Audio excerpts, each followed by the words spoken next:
नमस्कार। अंग्रेज़ों के आने से पहले यहाँ पर सांप्रदायिक दंगे नहीं हुआ करते थे।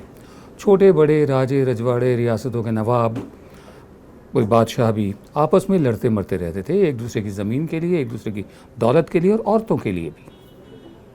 मसलन सन 1576 में महाराणा प्रताप की जो जंग थी, उनके सेनापति थे हाकिम खान सूर, एक मुसलमान, और उधर सामने अकबर की जो सेना थी उसके सेनापति थे राजा मान सिंह।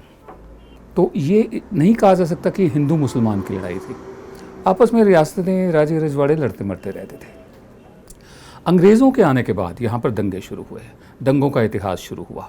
ये अंग्रेज़ों की नीति थी, डिवाइड एंड रूल, फूट डालो और राज करो, जिसको कांग्रेस ने आगे बढ़ाया आज़ादी के बाद। एक के बाद एक दंगे होते गए।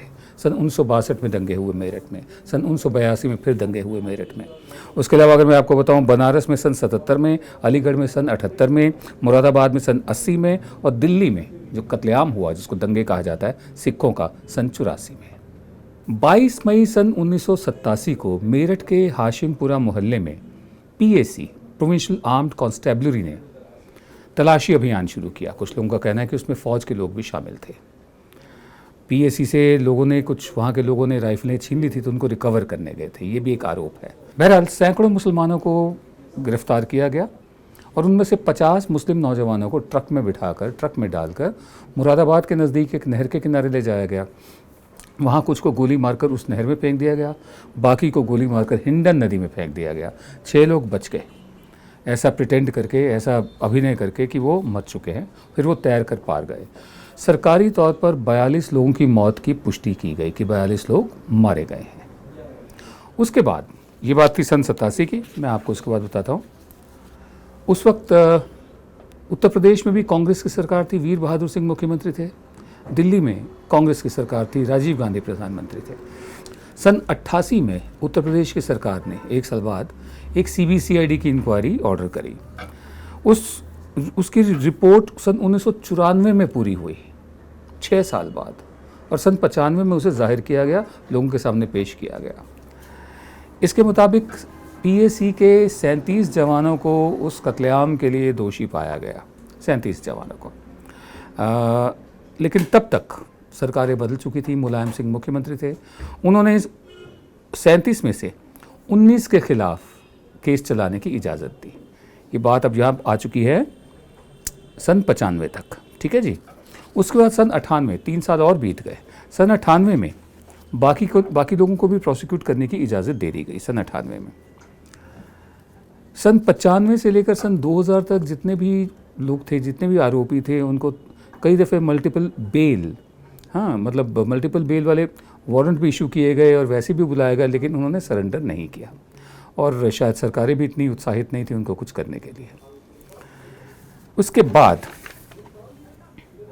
सन 2006 में 19 साल बाद केस की सुनवाई शुरू हुई। 19 साल बाद, 2006 में 19 साल बाद केस की सुनवाई शुरू हुई और 2010 तक 140 जो गवाह थे उनकी गवाही को रिकॉर्ड किया गया। 4 साल और बीत चुके थे। उसके बाद सन 2015 में 28 साल बाद फैसला आया कोर्ट का, जिसमें अदालत ने सब के सब PAC के जवानों को बरी कर दिया, ये कहते हुए कि इस हत्याकांड के लिए, इस कत्लेआम के लिए PAC जिम्मेदार है, लेकिन क्योंकि जो जवान हैं इनके खिलाफ इंडिविजुअल, इनके अपने अकेले के खिलाफ सबूत नहीं है, इसलिए उनको बरी किया जाता है। ये हिरासत में, सरकार की हिरासत में मौत की सबसे चौंकाने वाली, दहलाने वाली, शर्मनाक घटना रही है। विभूति नारायण राय, जो डायरेक्टर जनरल पुलिस UP थे, उन्होंने एक किताब भी लिखी है इस पर पूरा।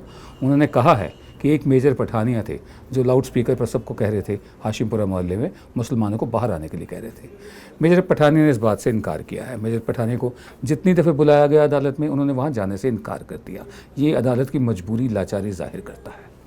दरअसल हमारे यहाँ पूरा इतिहास रहा है दंगों का। इससे पहले भी जो दंगे हुए हैं मैं आपको बताऊँ और साथ साथ अभी हाल ही में जो हैं, नेल्ली मैसेकर आसाम में, मैं खुद गया था वहाँ पर देखने के लिए। 2191 लोग मारे गए सरकारी फिगर्स के अनुसार। गैर सरकारी आंकड़े कहते हैं कि करीब 10,000 लोग मारे गए थे। सन 1984 में सिखों का कत्लेआम हुआ, आज तक उसकी सज़ा किसी को नहीं मिली है। वो किशोरी लाल वगैरह एक दो इक्के दुक्के 2-3 लोगों को बस सज़ा हुई है। जो बड़ी बड़ी मछलियाँ थीं जिन्होंने हुक्म दिया था ये सब करने का, उनको कोई सज़ा नहीं मिली है। भागलपुर में 1989 में 1989 में हिंदू मुस्लिम दंगे हुए, उसका जिन लोगों ने भड़काया उनकी सज़ा नहीं पता। 1992 में जब बाबरी मस्जिद का केस चल रहा था, बाबरी मस्जिद का कांड सामने आया था, बॉम्बे में दंगे हुए बहुत भारी और ब्लास्ट के बाद भी हुए। सन 2002 में जब आज के प्रधान सेवक नरेंद्र मोदी गुजरात के मुख्य सेवक हुआ करते थे, मुसलमानों के खिलाफ पोग्राम हुआ, दंगे हुए, जिसमें सरकारी फिगर्स हैं कि 790 मुसलमान मारे गए और 254 हिंदू मारे गए।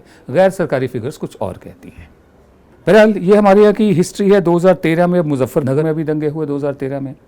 अभी इसी साल सहारनपुर में दंगे हुए, दलित और ठाकुरों के दंगे, हिंदू मुसलमानों के दंगे, गौ रक्षा के नाम पर लूटपाट, मारपीट। क्या कारण है कि हमारी सरकारें जहाँ जहाँ जिस किलिंग में, जिस हत्याकांड में शामिल होती दिखती मैं इसलिए कह रहा हूँ कि जब कोई सरकारें नज़रअंदाज कर दें, वो भी उस गुनाह में शामिल मानी जाती हैं। जब भी कोई ऐसा गुनाह हो, लोग मारे जाएं और सरकारें नज़रअंदाज कर दें, तो दिल सोचने पर मजबूर करता है कि क्या हमारी सरकारें वाकई पीपल फ्रेंडली हैं, नागरिकों के लिए बनी हैं या सिर्फ अपने लिए बनी हैं, रूलिंग एलीट के लिए, चाहे वो पक्ष में हो या विपक्ष में, और सरकारी जो पूरा यंत्र है, तंत्र है, उसके लिए, लोगों के लिए नहीं। ज़रा सोचिए। मीडिया का काम सरकारों के काम की परख करना है, सरकार की खबर लेना है, क्रिटिकल अप्रेजल करना है, निंदा करना नहीं है, आलोचना करना है। लेकिन जो मीडिया वाले सरकार की शान में कसीदे पढ़ते हों, झुक झुक जाते हों, तारीफ करते ना थकते हों, सेल्फी लेकर प्रधान सेवक के साथ खुश होते हों, बड़े बड़े संपादक, उन सब की रूहें गुलाम हो चुकी हैं, हमारा ये मानना है। अब कुछ ही दिन रह गए हैं, पूरे भारत में एक बहुत बड़ा इवेंट होगा, एक नया नैरेटिव शुरू होगा कि 3 साल में मौजूदा सरकार ने क्या हासिल किया है। लेकिन हमारा काम सरकार की भी खबर लेना होता है, इसलिए हम साथ में एक काउंटर नैरेटिव चला रहे हैं। हमने कल आपको बताया कि स्वास्थ्य सेवाओं का क्या हाल है पिछले 3 साल में। आज हम आपको बताएंगे कि कितना मशहूर हुआ स्वच्छ भारत अभियान पिछले 3 साल में, उसकी हकीकत क्या है। यूनाइटेड नेशंस की एक रिपोर्ट में कहा गया है कि भारत में 56 करोड़ 50 लाख लोग अभी भी खुले में शौच करते हैं। ये पूरी दुनिया के 100 करोड़ 10 लाख की जो संख्या है जो खुले में शौच करते हैं, उसका 50% से ज़्यादा है। दरअसल जब कोई आंकड़े पढ़े जाते हैं टेलीविज़न स्क्रीन पर, तो जो एंकर लोग होते हैं वो एकदम फर्राटे से आंकड़े बोलते जाते हैं। ये नहीं कि उनको आंकड़े याद होते हैं या फिगर्स याद होती हैं, उनके कैमरास पर टेलीप्रॉम्प्टर लगा रहता है। हमारे पास टेलीप्रॉम्प्टर नहीं है, लिहाजा मुझे इस कागज़ को रेफ़र करना पड़ता है। मैं आगे आपको बताता हूँ। स्वच्छ भारत कोष बनाया प्रधान सेवक ने। वित्त सेवक अरुण जेटली ने पहले से ही 2% सेस लगा रखा है। अब आइए हकीकत देखते हैं हुआ क्या है। 1 करोड़ 96 लाख रुपए एलोकेट किए गए ताकि 13 करोड़ और 4 लाख टॉयलेट्स बनाए जा सके घरों में। सरकार का इरादा ये भी है कि 6 करोड़ 80 लाख लैट्रिन्स ग्रामीण इलाकों में बनाई जाए। स्वच्छ भारत मिशन की जो अपनी ही वेबसाइट है उसके मुताबिक कि लिखा हुआ कि 3 करोड़ 90 लाख टॉयलेट बन चुके थे, यानी 57% टोटल टारगेट का हासिल हुआ था। 823 लाख टॉयलेट्स अभी भी बनने बाकी हैं 2019 तक, 2 अक्टूबर 2019 तक। इसका मतलब ये है कि हमें 23 लाख टॉयलेट्स हर महीने बनाने चाहिए या 26 टॉयलेट्स हर minute to meet the target. क्या ये मुमकिन है? क्या ऐसा हो पा रहा है? वैसे भी अभी तक की जो खबरें हैं, 10 में से 6 टॉयलेट्स ऐसे हैं उनके पास पानी की सप्लाई नहीं है, और जैसे मैंने पहले कहा 55.4% लोग अभी भी खुले में शौच करने जाते हैं।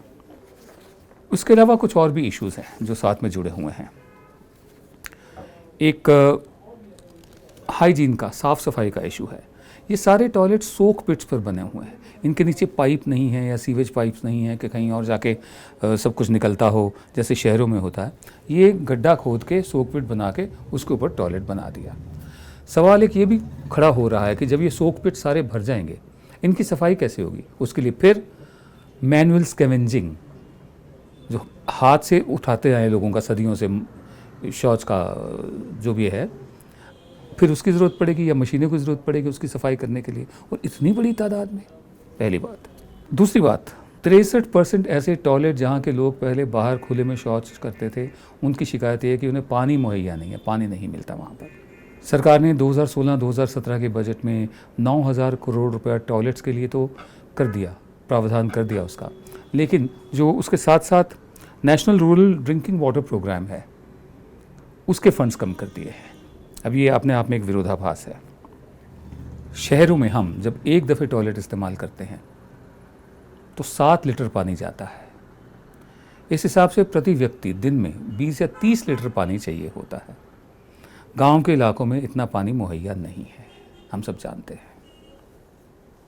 स्वच्छ भारत में सिर्फ टॉयलेट ही शामिल नहीं है, बड़े टीम टाम से ज़ोर शोर से ढोल नगाड़े बजाकर प्रधान सेवक नरेंद्र मोदी की अगुवाई में नीता अंबानी भी झाड़ू लगा रही थी, हेमा मालिनी भी झाड़ू लगा रही थी, सलमान खान ने भी झाड़ू लगाया। जो कोई कुछ भी कोई है साथ दिखने के लिए उसने भी झाड़ू लगाया, फ़ोटोएँ छापी गई। उसके बाद क्या हुआ? अपने शहरों की तरफ ध्यान देखिए ज़रा, कचरे का ध्यान दीजिए। जो असली काम है वो नगर पालिकाओं के, नगर निगमों के कर्मचारियों ने करना होता है। क्या वो मोटिवेट हुए हैं? उससे पहले जो काम है कूड़े कचरे का, वो नागरिक पर निर्भर करता है कि वो खुद कूड़ा कचरा ना फैलाए। क्या वो नागरिक मोटिवेट हुआ है? क्या उसको प्रेरणा मिली है प्रधान सेवक के झाड़ू लगाने से? टेलीविज़न पर भाषण जितने मर्जी दे दो, टेलीविज़न पर ब्रांड एम्बेसडर्स के जितने मर्जी संदेश दिलवा लो, जब तक नागरिक में ये चेतना नहीं आएगी कि उसे कूड़ा कचरा नहीं फैलाना, और जब तक नगर पालिकाओं के कर्मचारियों में ये चेतना नहीं आएगी कि ये काम उनका है, हेमा मालिनी का नहीं है, नीता अंबानी का नहीं है, प्रधान सेवक का भी नहीं है, उनको और भी बहुत काम करने हैं जहाँ उनको तवज्जो देनी चाहिए। कुल मिलाकर स्वच्छ भारत पिछले 3 साल में अभी तक स्वच्छ नहीं हुआ है, और ना ही हमें उम्मीद थी कि 3 साल में होगा, लेकिन जिस रफ्तार से ये बढ़ रहा है, इस रफ्तार में बहुत ज़्यादा तेज़ी लाना ज़रूरी है। नमस्कार, आप देख रहे थे जन गण मन की बात। हम आपसे एक बार फिर इल्तिजा करेंगे, रिक्वेस्ट करेंगे कि आप YouTube पर हमारे जो चैनल है उस पर सब्सक्राइब का बटन दबाइए, साथ में घंटी बनी हुई है, घंटी को दबाइए, ताकि जब भी नया वीडियो अपलोड हो आपको खुद ब खुद सूचना उसकी मिल जाए।